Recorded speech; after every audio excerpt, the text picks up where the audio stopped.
Hi friends, నేను మీ సన్నీని. Welcome back to my YouTube channel Kirak information. ఒక శతాబ్దానికి పైగా మన జీవితాల్లో భాగమై ఎన్నో జ్ఞాపకాలను మోసుకొచ్చిన పోస్టల్ సేవకు ఇప్పుడు వీడ్కోలు చెప్పాల్సిన సమయం వచ్చింది. రిజిస్టర్డ్ పోస్ట్ మ్యాన్ చేతిలో రిజిస్టర్ లెటర్ చూసి ఎన్నిసార్లు ఉత్కంఠగా ఎదురు చూసామో గుర్తుందా? ఒకప్పుడు ఇది జాబ్ ఆఫర్ లెటర్ గా ఆనందం తెచ్చింది, లీగల్ నోటీస్ గా జాగ్రత్త చెప్పింది, గవర్నమెంట్ సమాచారంగా బాధ్యత గుర్తు చేసింది. అంతేకాదు మన ప్రియమైన వారి భావోద్వేగాలకు కూడా చేరవేసింది. కానీ ఇప్పుడు పోస్టల్ విభాగం దీన్ని స్పీడ్ పోస్ట్ తో విలీనం చేయబోతుంది. దానికి గల కారణాలు ఏంటంటే, మొదటిది కార్యకలాపాల సరళీకరణ, ఆపరేషనల్ స్ట్రీమ్ లైనింగ్, అండ్ రెండవది మెరుగైన ట్రాకింగ్ అంటే ఇంప్రూవ్డ్ ట్రాకింగ్ ఫెసిలిటీ, అండ్ మూడవది కస్టమర్ కి మరింత సౌలభ్యం, customer convenience for integration.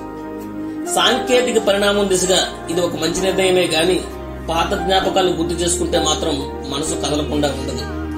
Registered post కేవలం ఒక పోస్టల్ ప్రొడక్ట్ కాదు, it created a feeling of nostalgia. ఇది ఒక విశ్వాసం. సెప్టెంబర్ 1, 2025 నుంచి అది స్పీడ్ పోస్ట్ లో కలిసిపోతుంది. ఇది ఒక యుగానికి ముగింపు, కొత్త అధ్యాయానికి ప్రారంభం. మరి రిజిస్టర్డ్ పోస్ట్ కనుమరుగవుతున్న ఈ సందర్భంలో మీరు ఎలా ఫీల్ అవుతున్నారో మా కామెంట్ సెక్షన్ లో కామెంట్ చేయండి. మరిన్ని పోస్టల్ అప్డేట్స్ కోసం మా ఈ ఛానల్ ని లైక్ చేయండి, షేర్ చేయండి, కామెంట్ చేయండి. But don't forget to subscribe my YouTube channel Kirak informations. Thank you.